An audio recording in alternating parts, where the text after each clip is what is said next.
வணக்கம்ங்க. இது உங்கள் கொங்குழுவன் சேனல். நீங்கள் இந்த வீடியோ என்ன பார்க்க போகிறீங்கன்னா, இயற்கை விவசாயத்தில் 3வது நாளுங்க.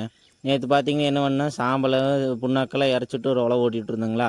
இன்றைக்கி பார்த்தீங்கன்னா என்ன பண்ணுறேங்கன்னா, நரிப்பயிர் வந்து இறச்சிட்டுங்க ஒரு உழவு ஓட்டி விட்டு அப்புறம் பாரு கட்டணுங்க. இது எதுக்கு நரிப்பயிர் விதைக்கிறதுங்கன்னா 2 விஷயம் இருக்குதுங்க. ஒன்று பார்த்தீங்கன்னா உயிர் முடக்கா வேலை செய்யுதுங்க.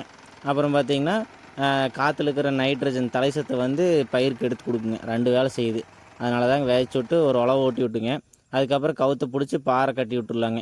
இது பார்த்திங்கன்னா முதல் வாய்க்காலை மட்டும் நேராக கோதி விட்டுங்க.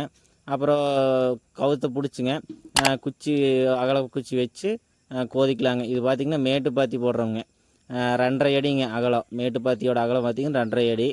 இதில் பார்த்திங்கன்னா 2 லைன் மஞ்சள் ஊனணுங்க ஒரு மேட்டுப்பாத்திக்கு. இதுதாங்க இன்றைக்கி பாரு கோதியாச்சுங்க. நாளைக்கு என்ன பண்ணுறது அடுத்த வீடியோவில் போட்டுடலாமுங்க.